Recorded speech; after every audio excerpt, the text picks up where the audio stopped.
resume recording. And it will mainly just be the speakers that will be recording, and I'll try and remember to pause when we have questions from the audience. If you don't want to be recorded, please message me personally on Hoover and I'll make sure that you're not. Yes, and there's a bit of, I guess, with Hoover and Zoom sort of working in tandem, it can be a bit confusing, but we're looking for questions to pose to the speakers on the Hoover page. So for this session, if you go onto your Hoover session, there's a question and answer tab there, and you need to ask a question that you want the speakers to see within that little tab, and then there's a little chat function there, so you can say hello and where you're from, which would be lovely. As much interaction as possible. If anyone has any additional accessibility needs, please do message me privately on Hoover, or if you want to let everyone know in the chat, that's fine. And I'm just going to read our mission statement and then ask our lovely speakers to introduce themselves. So this is a statement that we came up with as a group of volunteers. And at Congress, we believe that freedom from poverty and human security should be a basic human right. And we believe that basic income is the best method of transferring this right into a living reality. The time for a basic income has come. So we're here to talk about how we make it happen. We can only achieve this through cooperation and collaboration. Our mission with this Congress was to bring speakers and attendees from all over the world together to take basic income from an idea into reality. And I'll now pass over to Alexander, who's going to share his paper with us. Thank you. Yeah, hi, Joanna. Thanks for inviting and moderating the session. Unfortunately, I'm here in a lecture hall and have access just to my iPad, so I cannot share the presentation here, and I'm also short in time, so because I just interrupted my lecture, and students will come back in about 45 minutes. So nevertheless, I prepared a presentation which I will upload to Hoover system for those who want to see it, and I'm able to explain basic ideas in words, so I hope this is fine for you. So I'm a professor at FOM Cologne here as a private university in Germany, and also associate professor at the University of Freiburg, and a research fellow of Global Labor Organization. And last time I presented a paper was at the PM conference was in 2016 in Seoul. And I'm really happy to see that now, 5 years later, we have more than 900 participants in that conference, which is amazing, right? In 2016, I presented ideas how to realize randomized controlled trials in Germany. And by accident, it's like that the first randomized controlled trial has just started this year in Germany, organized by the German Institute of Economic Research. So we are one step further in 2021.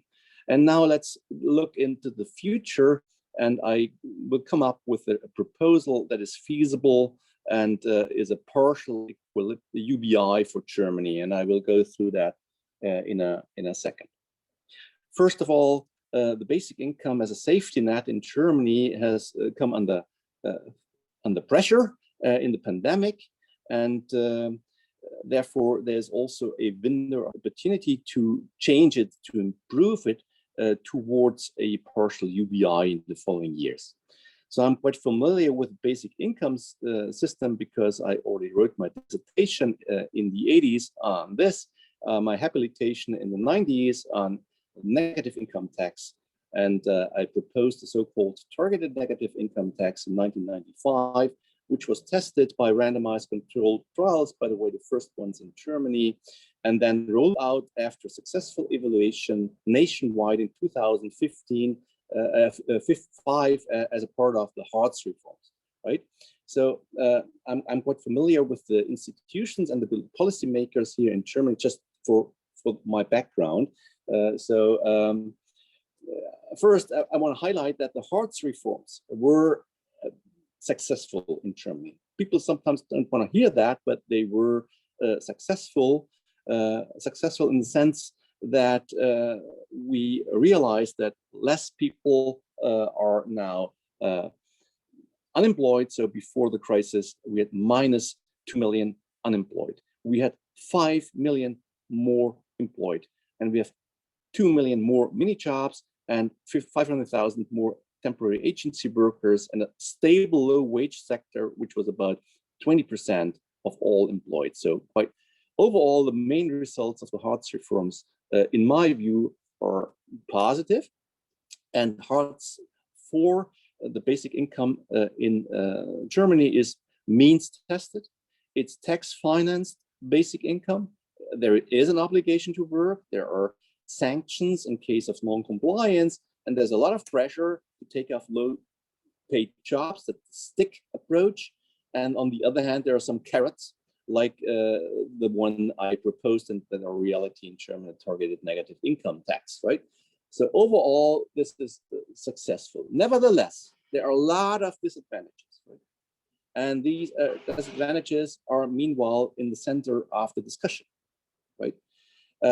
Because after 12 months unemployment, you have to pass a means test, a tough means test, to receive basic income. And people don't like that. If they lose their jobs without own mistakes, right, after 20 or 25 years, and then they have to pass a means test after 12 months, they don't like it. And this is a discussion on that. So there's immediate pressure on these people to take up jobs below their qualification, and that's a problem. A second problem is that the application procedure is really complex, really complicated. And that means that people who are well informed about the system, they take up the basic income, and others who are maybe more needy, they don't take it up, right? So we see movies on people going to the job center with their Mercedes-Benz, 80,000 euro Mercedes-Benz, pick up their basic income because they're well informed, and others who are really needy, like old women at home, that don't pick it up, right? So this is perceived as unfair in Germany, and that's an issue, right? In the crisis, we saw that the status quo, the Hartz IV system, is inconvenient, dealing with the unemployment of self-employed people. So we have about more 2 million self-employed who work just on their own. We call them single self-employed people.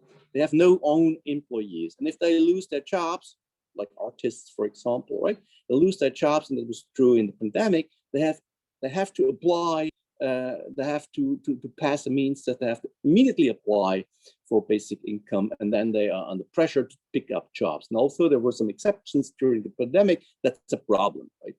The second problem is here, the financial incentives.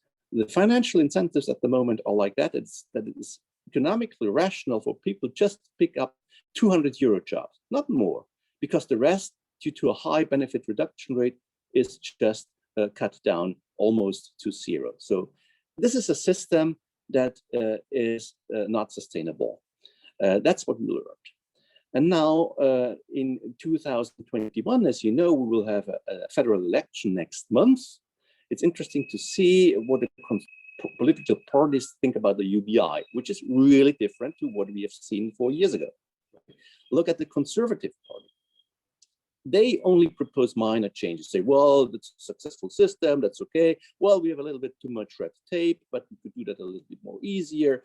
We need a little bit more financial incentives, lower benefit production rates, a little bit better access to education, but overall, that's fine. Sanctions are important. And they explicitly don't want a UBI. Explicitly, they mentioned it in their program. That's already a sign they talk about UBI. The Green Party proposes something else, right? They want to get rid of the current system.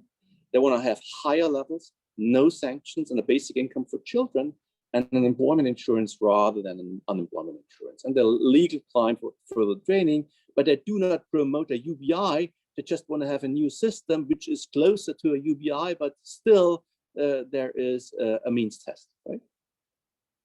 The Social Democratic Party proposes also something else than the status quo, call it citizen money, which is combined with a relaxed wealth means test. So relaxed wealth means test, but still a means test. Less red tape, more transparency, less pressure, less sanctions. So a little bit less of everything which is perceived as bad. The Free Democratic Party proposes a liberal citizen money, also a new system, not the status quo, which is more on NIT approach, negative income tax approach with one transfer and lower benefit reduction rates, but not really something completely new. It's more in the spirit of negative income. So the relaxed both means test, still there's a means test, but a relaxed one, less red tape and more transparency. And the left party, 5 years ago in Seoul, Katja Kipping from the left party gave a speech, and she was in the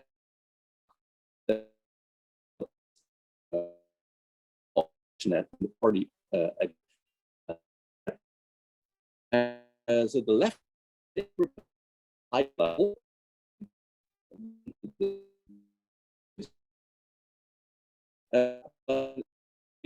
for the needy, not for everyone.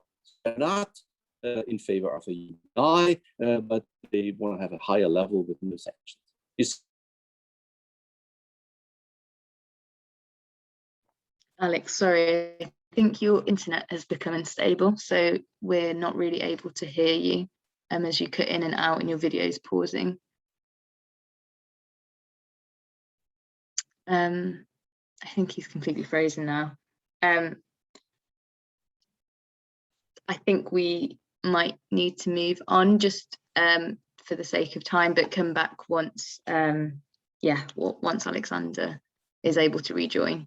If anyone has any questions from what we've heard already, please do pop them in the Hoover question and answer tab, and then we'll ask Alexander to answer those. We're going to move over to Nam Hoon. So I'm back again. Oh, you're back. Brilliant. Oh, and your internet's much better. So that's great. I have also just a hotspot and obviously had a problem. Brilliant. Great. So again. You can carry on. Yes. Yeah, I can carry on. So I will now shorten a little bit. The partial UBI proposal I came up with was presented in 2019 to all members of the parliament of the Conservative and the Green Party. And my impression was that the young conservatives, experts of the Green Party, are open and to a more radical reform. So a new generation might lead to a radical reform in the spirit of the UBI. That's my thing. But we have to offer something that is feasible, right? And that's my approach. So a basic money that covers the minimum existence, but not the housing costs. It should be an upfront payment to all citizens who file taxes using the existing infrastructure via the Federal Employment Services or the Internal Revenue Services, and so that everybody gets a monthly basic income on the bank account, and just the single level and the family of four level should be the same like in the status quo. However, there's a trick in there, right? And the trick is that you formally abolish the tax exemption, and leave the tax rates unchanged, so that the positive marginal tax rates of the standard tax system are applied from the first earned income, right? And if you do that, you can construct the system in a way that it's not a tough change, and that non-poor households do not get more than before. Because the problem of UBI and NIT is that previous taxpayers result in transfer recipients, and that makes UBI and NIT incredibly expensive. And if you find a way that those who are non-poor, so have an income above the 60% level, if they do not improve their income due to partial UBI, then it's feasible, right? Then it's fiscally feasible. How this is done in detail. So I have 20 minutes of videos on YouTube, on my YouTube channel with number examples. I cannot explain that here. That's just too complicated. But what I want to say is a partial UBI is fiscally affordable because you avoid to make taxpayers to transfer recipients if their net income is above the poverty level of 60% of the median income. That's the main point. And 5 years ago, this seemed to be a fancy idea of a crazy scientist, right?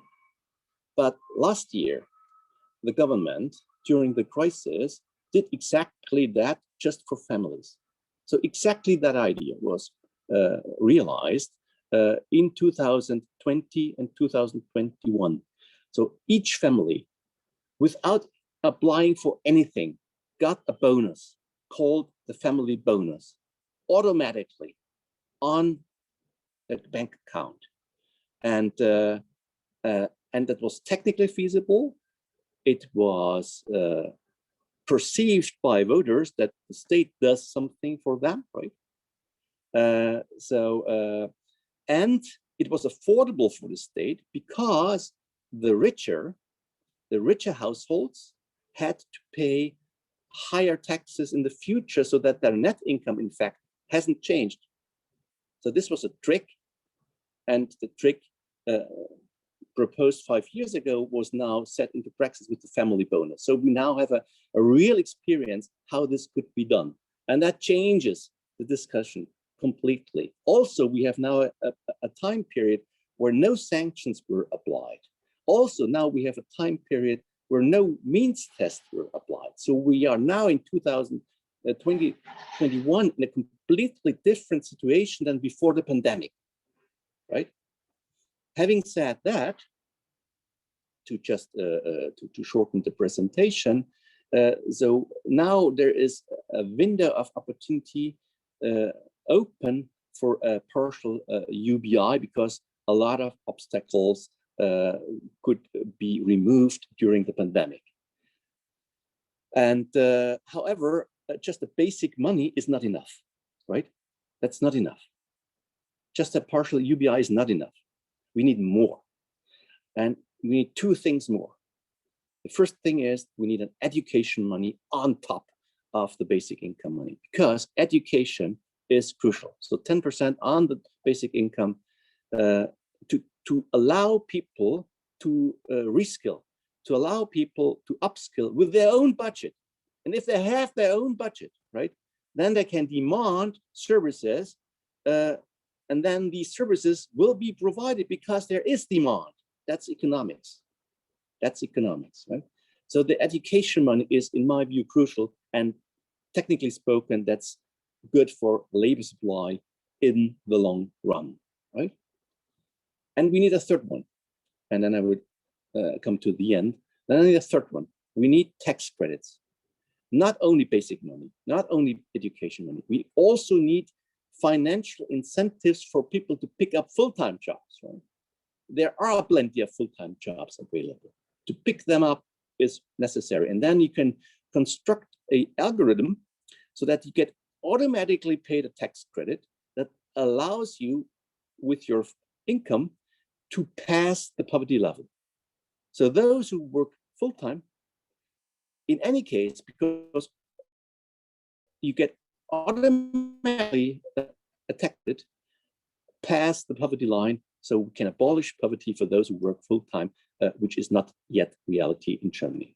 All right, to conclude, Corona crisis led to more openness in the political arena with respect to UBI ideas. We have now a lot of experiences that opens up a window of opportunities. And I see a window of opportunity for more pilot studies or even more cities with elements of the UBI after the September election. So it's promising in my view, and the younger ones, the younger politicians, the younger policymakers, they're open for that. Thanks for participating. Thank you, and sorry about your internet connections. We'll save any questions for Alexander until our discussion at the end, just so we can make sure we can get through all of the papers within time. But that was really interesting, thank you. We'll now move over to Nam Hoon. Are you okay to share your screen for your presentation?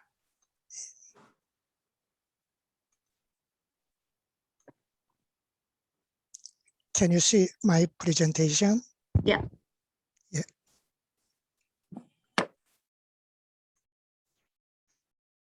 Okay, I'm Nam Kang, Hanshin University in South Korea. I want to explain why the Korean government failed to stop real estate speculation based on methodology of system dynamics and want to propose alternative policy, basic income based on land value tax.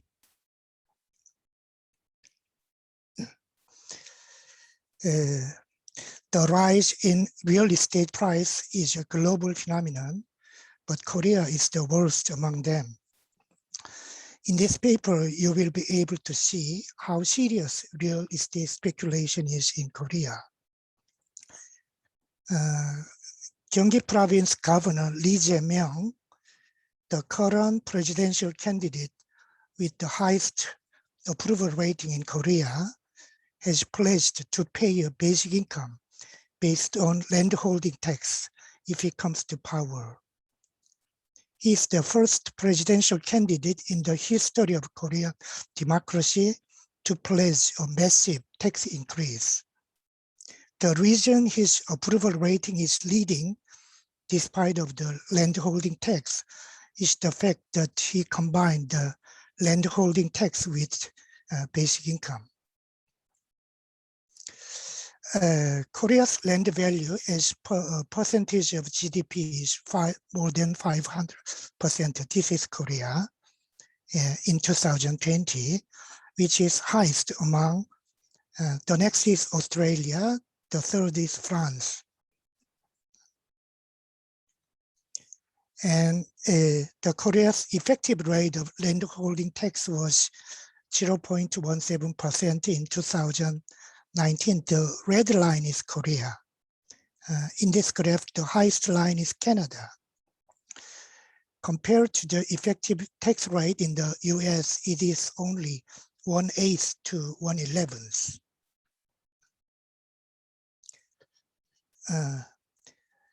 This table shows the increase in privately held land value between 2016 and 2020.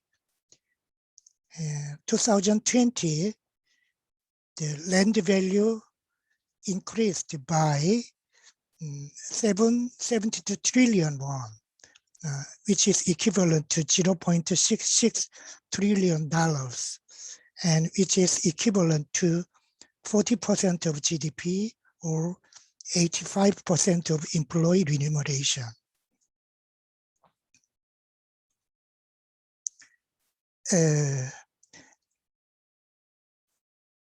Apartment in Seoul increased between the first half of 2016 and the first half of 2021 by an average of 5.57 billion won, while those in this is the mean increase, average increase in Seoul. Yeah.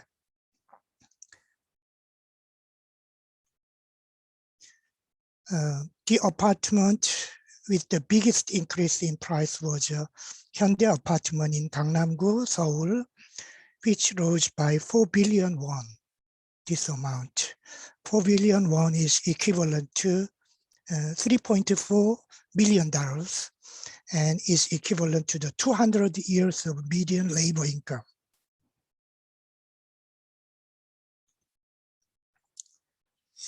To prevent real estate speculation, the current government announced 25 measures in total. These policies can be divided into financial regulation policy, rental business support policy, supply expansion policy, transaction tax policy, and selective real estate tax increase policy. However, all of these policies have failed. I want to analyze the cause of the failure based on the system dynamics methodology. The only remaining alternative policy is a universal land value tax, landholding tax, and a universal basic income based on it. System dynamics is a methodology developed by Forrester. The most famous study based on this methodology is limited growth. System dynamics is a dynamic analysis method that grasps variables from the point of view circular causality rather than linear causality. So causal loop diagram is the main tool. If the two variables move in the same direction, plus sign is displayed next to the arrow, and if they move in the opposite direction, minus is displayed. A loop formed by connecting arrows is called a feedback loop. If there is an even number of minus in a feedback loop, it is a positive or reinforcing feedback loop. And if there is an odd number, it is a negative or balancing feedback loop. The market is formed by combining two balancing feedback loops. So demand increase, price increase, and price increase decreases demand. And in the same way, price increase supply and supply decrease price. Two balancing loops. The real estate market has a lag in the price to supply loop, there is a delay. And speculative demand arises when an increase in price increases the realized return, and the realized return increases the expected return. So this system consists of two balancing feedback loop and one reinforcing feedback loop. Given the B2 loop is delayed, whether real estate speculation will occur depends on the relative strength of B1 loop and the R1 loop. However, Korea's real estate expected profit is so large that the R1 loop is overwhelmingly stronger than the B1 loop in most times. The government thought the speculative demand and real demand could be distinguished. Speculative demand and real demand could be distinguished.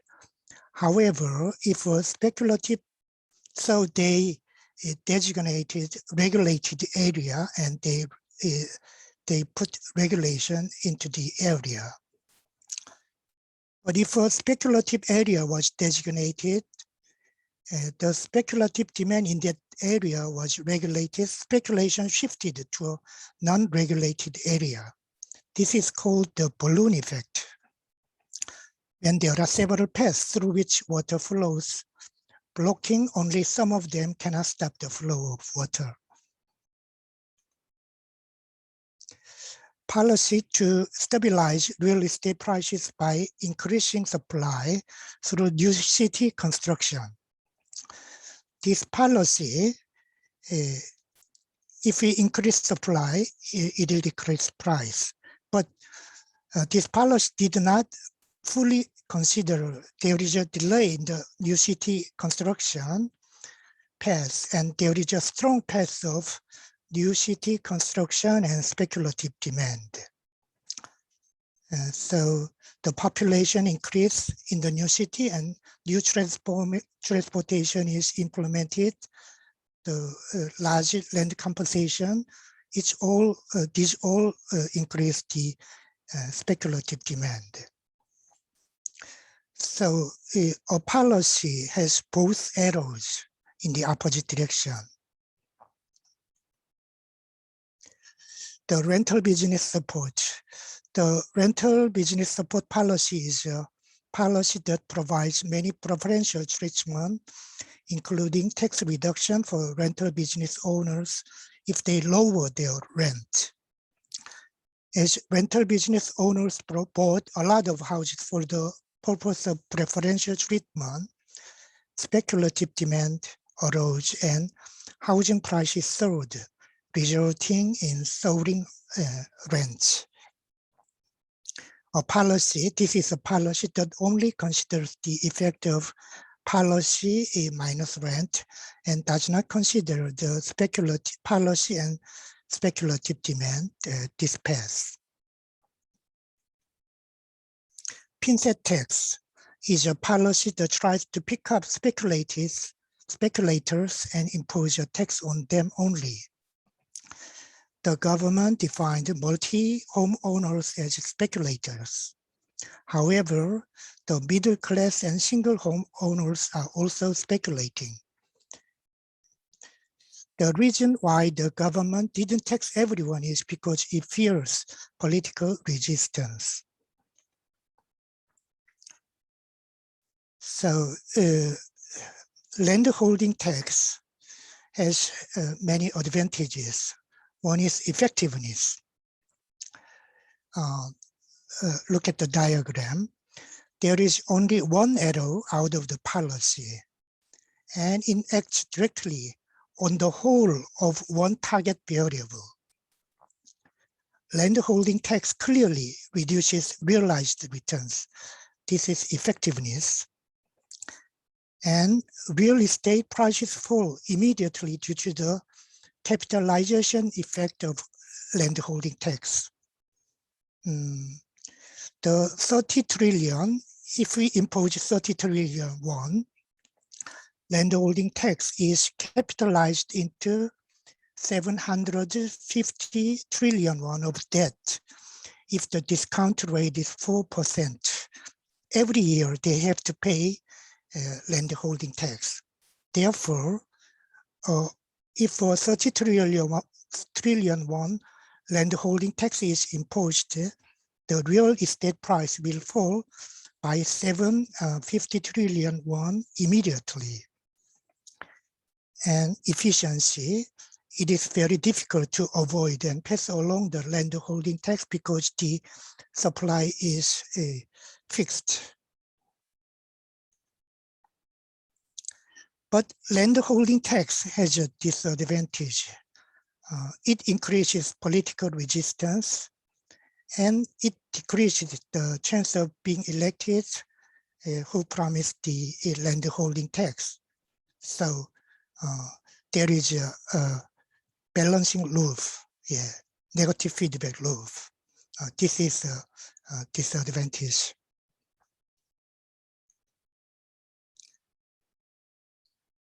But if we combine land dividend with landholding tax, land dividend makes another loop, and this loop is if we go through from here and land dividend, political resistance, and chance of being elected, if we go this diagram, there is two minus arrows, so it is a reinforcing loop.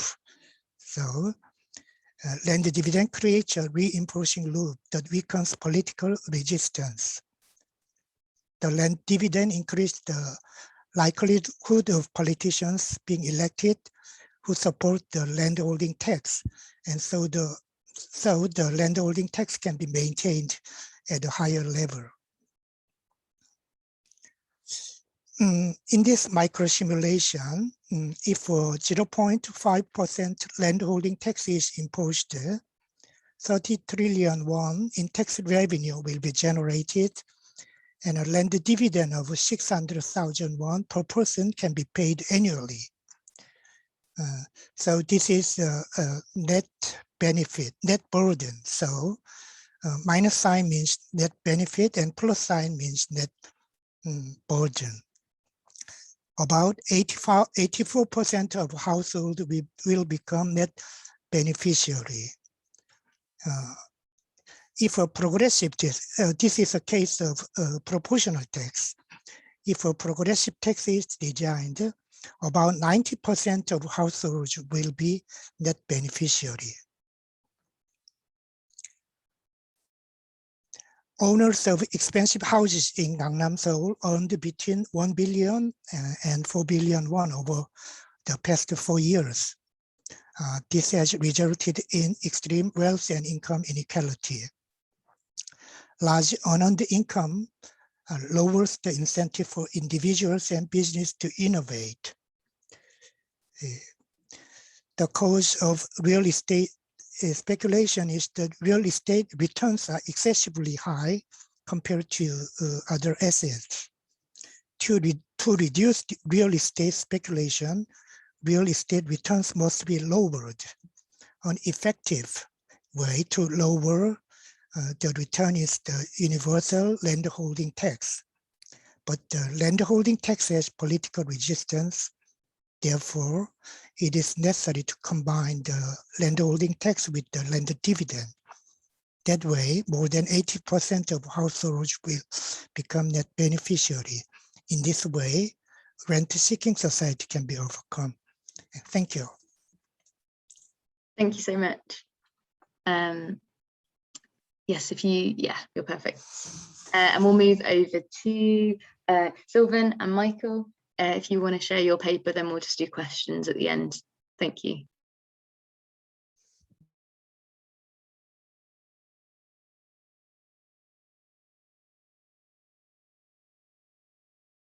You're just muted. Hello, yes. Hello and welcome. First up front, everybody sees this? Great. We've been put in that slot. We are not talking about theories, models on funding on a state level, like it was given before. We're talking about trialing reality and with real cash, and how we came from a questionnaire, from a survey, to actually having a lively community that shares money among each other in Switzerland. It all did. Hello. Yeah. Back in 2016, we had in Switzerland a national vote on universal basic income, and it was worldwide attracted news worldwide, because we were the first country, we would have been the first country in the world who could have said yes to universal basic income, and the government would have had to implement it. It was clear that it wasn't gone through, but still after that, it got quite quiet in Switzerland, and much more things happened around in the world, and not so much anymore in Switzerland. And we like looking at what brought us to going steps further was like roughly 500,000 people out of about, I think, 2 million people who voted, said yes to universal basic income, and a quarter of those who could vote or voted. And we had in the campaign, and with the things we made to gain attraction, we had like at the end, it ended up with about 26,000 subscribers from our society, and in the gang of universal basic income in Switzerland. And we started asking them questions and a survey together with Michael Sayer. I would love to pass over.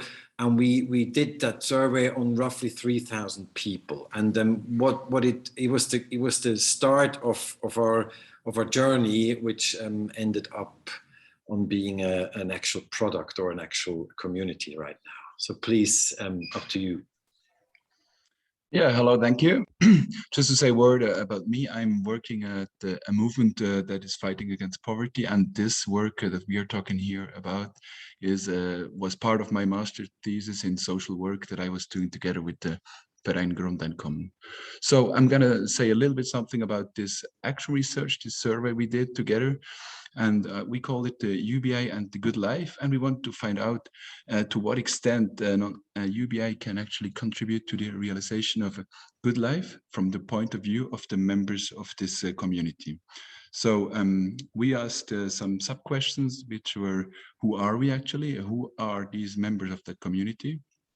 Where do we want to go? Which means what is a good life for us? What would we like to live? And what do we expect that a UBI could contribute to this good life? So this was part of that of my research, and then the fourth question was part of a survey that came afterwards. Probably Sylvan is going to say something about that. Next one. So here I'm not going to say a lot. So this just to say that we did a combination of quantitative and qualitative, so that we asked the whole community to give their ideas about who they are, income, sex, or age, and so on. And then we took a diverse number of people, so 24, a sample, and to ask them qualitative questions. And with these qualitative answers, we created another form, a quantitative form, where we asked the whole community again to answer that. And so there we had, in total, we had around 2,000 people who answered the 3 phases of, or the 2 phases of the whole research. So to come to the results, just a brief overview of a few things that came out. On the left side, you can see an image of who participated, of the age. So you can see the age of the peoples, and you can see that the older it gets, the less people we had. So that means most of the people are who are in that community, who are interested in UBI, are still working between 20 and 64 years, much more than in comparison to the average of Switzerland. And you can also see on the right side that there were a lot of people with low incomes compared to the average in Switzerland, and fewer than the average in Switzerland with a medium-high range. So you can see the numbers compared. And also an above average numbers of people in apprenticeship, studying, self-employed, or looking for work, which is interesting to know that what kind of professions, what kind of situations people are in when you look at the answers afterwards. So in the next phase, we asked about these living conditions that they find important for a good life. And we came out with 79 living conditions answered by the people. And here you can see them sorted by importance for a good life and the impact that people think these UBI could have on these conditions. So in blue, you see the importance for a good life, and the golden line is the impact that people think that the UBI could have on this category. So just to say, like the highest rated categories for a good life was respect and equality in a relationship, freedom of speech, and happiness at work. These were the highest rated things for a good life for the members of the community. But you can also see that, for example, equality and respect in a relationship or freedom of speech, people didn't think that a UBI could actually contribute a lot to that, because the golden line is much smaller, and everything below the black line means that it's actually not really important. On the other side, you can see the points where people promised or expect a lot from the UBI for their living condition, which is work-life balance, to have more time for themselves, and to have the possibility to do a new education. So if we go to the next page, there's another one, this one here. So we can, in the end, we put these 79 life circumstances together in 11 head categories to find out in which categories people expect a lot from the UBI for their life. And we found out that in the highest rated was the education, then creativity, hobbies, and work. And when you go a little bit down, the things that people rated the lowest is the living conditions, the lowest, but also like impact that it could have on the society as a whole, for example, like social cohesion, political participation, and so on. And if we come to the conclusion of that survey that we did, is that a lot of people, we think that a lot of people see it, the UBI as an approach that could help to improve opportunities for a good life. But we could also see that what the people answered showed that the individual financial possibilities through a UBI is often in the foreground, and people don't see or at least the answers show that people don't see easily the impact it could have also as a society, as we say, like stability of a society, or and so on. And this could be actually a difficulty for political or wider support in the society to find majorities when it comes actually to votations like we had them in Switzerland. But at the same time, it showed also that a UBI is actually something that you can try in a smaller group where we can find experience, and a lot of people are motivated to do so. So Silvan is going to tell you a bit more about that. Thanks a lot. Exactly, that brought us to a point to find out like what's possible on a civic level, and a free willingness. So we designed a concept or a model that everybody is invited to participate and pay in a bit of what they want. We assume that between 3 and 6% of their net income to put it in a shared common bank account. It's a physical bank account. And everybody, we have different participation models, but we started with a minimum amount of 100 francs per month, which is quite substantial. And but people also paid 400, or even a person paid 1,000 per month. So we already have the redistribution in a horizontal line. And over time comes when people need maybe a basic income, or they want a basic income to develop themselves, to go into make an apprenticeship, or just change their life to a good one. And then people are allowed or can make a request, and then we will pay out basic income. And we're not talking about universal basic income, we're talking about basic income to an individual, which then gives them a kind of sort of a jumping effect and supports them on going into a good life. And what we actually did, we tried to find out who is ready for that, and who is ready to have ready to pay for a universal basic income, for basic income. And it's not universal, it's not for everybody, it's not for a lifetime. We can maximally pay out 6 months, 2,500 francs for those who need it, or for those who want it. And why do we do this, or why do we think it's important? Well, it is, we're trying to make or go into a proof of concept that people are willing to pay in if they have, to be secure later if they need or if they want. And actually really is what a question for us was, or for me and my partner Ralph, it was kind of, we're activists. We're not theoretical thinkers. We're more the activists. We're thinking that how can we get the people to get this kind of certain feeling, or part-time feeling of UBI? And we're familiar that we cannot here simulate universal basic income on a state level. We can only simulate certain things, but we also want to go into proactive. We're also going to go into social security 2.0, like what is proactively supporting the people. Like we're seeing Hartz IV in Germany is crashing, is really not the way to go. We similarly see things in Switzerland, not that bad, but also. And also another point was like, after the national vote in Switzerland, everybody was excited, but afterwards in Switzerland, nothing much happened. So we try to keep the topic going. And also want to really raise the questions here in Switzerland, and try to supply answers. Like, are the people really getting lazy? Are the people, or do they get more innovative? Or are they not ready spending 10 or 100 francs a month? And then at the end, as I said, we also want to have fun, or want to really experiment with it. And that actually brought us in the middle of the crisis. June 2020, we launched that thing called Ting, and that is a platform and a community, and we call it We Share Money and Wisdom among each other. And in these days, today, we're actually 141 members, and we share roughly $14,000 US monthly every month. So it's a refilling perpetuum mobile that everybody with their monthly amounts refills the pot every month. And at the moment we can spend 14,000 on people, and on people's innovation, and on people's idea. And so far we made in this year, and actually it's slow, it started really slow.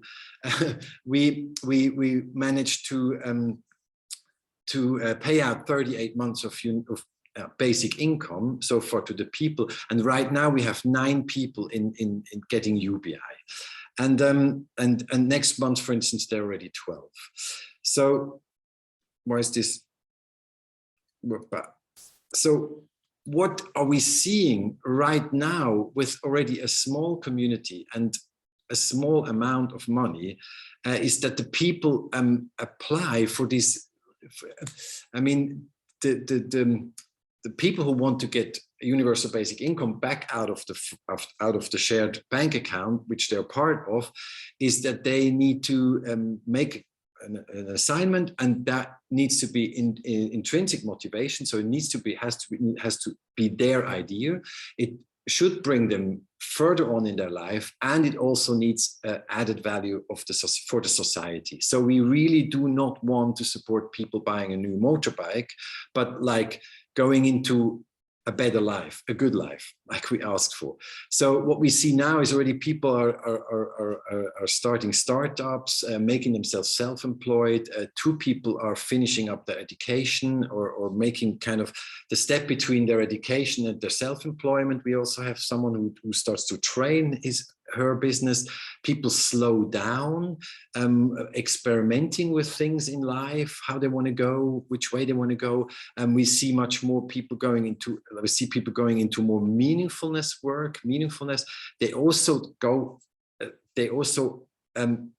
we also see that people really appreciated that they can focus on certain things and just on this, and not doing a job besides, running around for money, getting a little bit out of this pot to focus on that, what they really want, and to foster up what they actually want to be and what become. And what we also see, coming a little bit back on that survey Micha did, was that the people are ready to give also to others if they also have the opportunity for themselves. So like really is a bit of a proof that, yeah, universal basic income, if everybody gets it, including me, people are ready. It's worth it. But what we also see and try to push is that really individuality and self-decisionness is very important. So everybody decides themselves if they want to be self-employed or do an education or just slow down before they have a burnout. It's really important not to judge this, to say, oh, this is a good idea, this is a bad idea, and that's the good idea gets the money and the bad. No, it's an individual decision, and we love this and we want to thrive this. But also important who we are. Do the people trust us? I mean, people pay in quite a few hundred francs every month in a bank account, and maybe we take it and run off and then never see it again. So it was very important to be between activists, but also similar to an insurance or similar to a bank. And yeah, coming closely to the end is that the platform we built can be connected to a bank account, and is actually possible to do it in any country with any currency. And it's programmed on Drupal. It's open source. You're happy to have it. Just contact me. And it's completely scalable. We made it so that it works. I mean, we want to end up with like 2, 3, 4, or 5,000 people doing this. Should be possible out of 500 people who are open to vote yes for universal basic income. I think we should find a few thousand people who are willing to try it out, to just trial it. And we have made quite some lessons. We've made quite some lessons learned. In the past, also in the pandemic, it takes the people quite a while to participate, because they, as I said, pay in quite a substantial amount of money every month. But once they're in, they're hooked and they love it.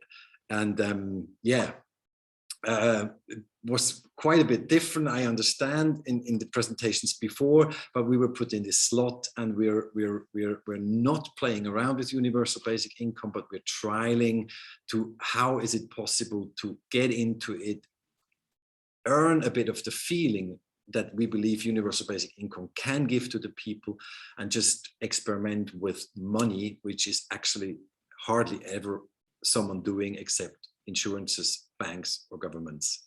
Thanks for your Aufmerksamkeit. Oh, thank you so much. That was amazing.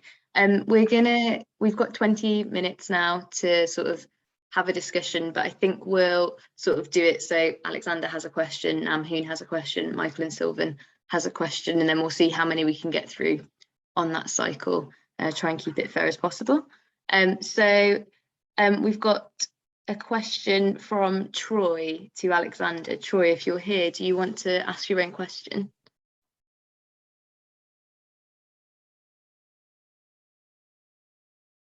Is Alexander still around?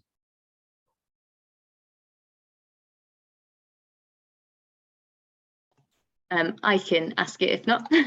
The question was, dear Alexander, does your model increase Germany's tax to GDP ratio or not? Have you modelled effects on poverty and or inequality?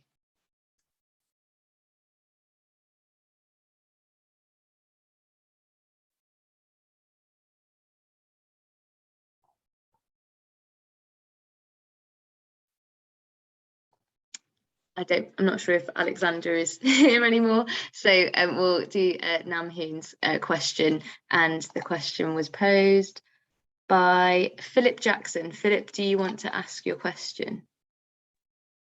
Yeah, thanks. Sorry. Yeah, well, my question is, what would happen if we were to set one value tax to a very high amount, such as 80